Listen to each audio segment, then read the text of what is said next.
संत भुजाजी महाराजांच्या दर्शनाला पोहोचले महसूल मंत्री चंद्रशेखर बावनकुळे। आजनसरा येथील संत भुजाजी महाराजांचा आज पुण्यतिथी महोत्सव। वर्धा जिल्ह्यातील आजनसरा येथे महसूल मंत्री चंद्रशेखर बावनकुळे यांनी संत भुजाजी महाराजांचे दर्शन घेतले। महसूल मंत्री चंद्रशेखर बावनकुळे यांनी मंदिरात पोहोचून दर्शन घेतले। यावेळी बावनकुळे यांच्याकडून पूजा करून आरती देखील करण्यात आली। यावेळी आमदार समीर कुणावर, माजी खासदार रामदास तडस, भाजप जिल्हाध्यक्ष सुनील गफाड आदींची उपस्थिती होती।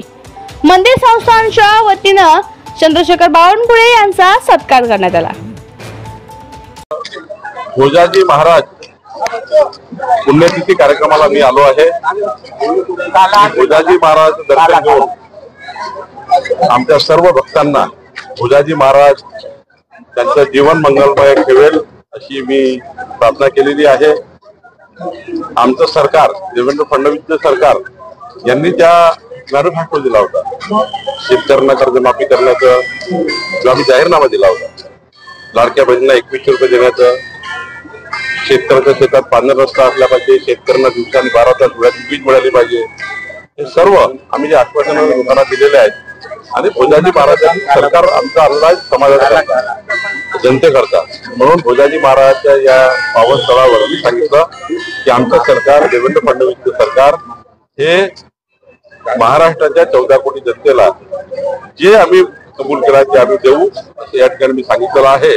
निश्चितपणे आमचं सरकार आमचं आश्वासन पूर्ण करतील आणि जनतेने जे आम्हाला मतं दिलं आहे, जे मतांचं कर्ज आमच्यावर जनतेने दिलं आहे महायुतीला, ते कामं आम्ही पूर्ण केल्याशिवाय राहणार नाही असंच मी या ठिकाणी भुजाजी महाराजांच्या पावन स्थळावर सांगितलं आहे। आम्ही जे वचननामा दिला आहे तो वचननामा सरकार आल्याच्या 5 वर्षात, आमचं सरकार 5 वर्षात काय काय करणार आहे हा जाहीरनामा आम्ही जनतेला दिला, त्यावर आम्ही आता काम करतोय।